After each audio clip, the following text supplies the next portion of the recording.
Hey guys, welcome back to our Ephesians vlog. We are in chapter 1 today in verses 9 and 10. Let's read them. Verse 9. For he has made known to us in all wisdom and insight the mystery of his will, according to the purpose which he set forth in Christ, as a plan for the fullness of time to unite all things in him, things in heaven and things on earth. You know, since time began, humans have been asking the question, what is God's will? Who is God? What's his name? What does he look like? What does he want? What does he expect from us? This question that Socrates asked and Aristotle asked and is woven through all the great works of literature, all the civilizations, the Babylonians, the Egyptians, all of them were asking it, trying to figure it out. And then this man comes. This baby is born in Bethlehem.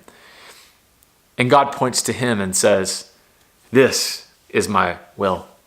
The mystery of my will has been answered. You know, that sets us free today. You know, so many of us, we stress out about the will of God.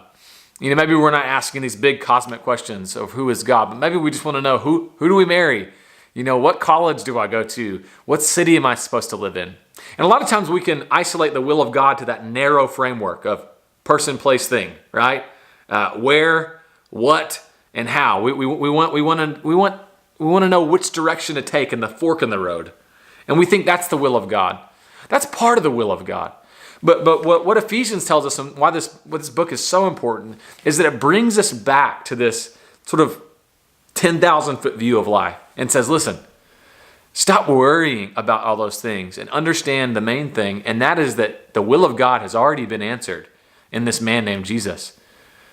And as you begin to follow Jesus, as you begin to love what he loves, want what he wants, you begin to, those questions begin to fall into place.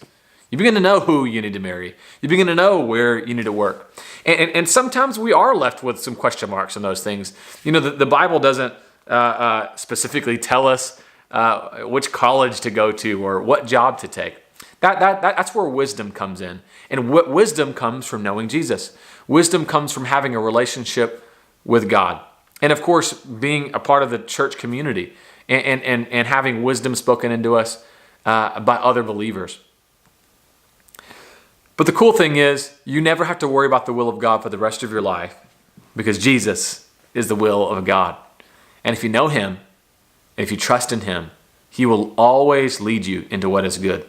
And even if you make the wrong choice at the fork in the road, even if you make a stumble, even if you make a mistake, God says that he works all things together for the good of those who love him and are called according to his purpose. That's amazing. If you have Jesus, you have the will of God. Be encouraged today. Keep seeking him. And hey, subscribe to this channel. Share it with other people. If this was a blessing to you, send it to other people so it can be a blessing to them. We love you. See you next time.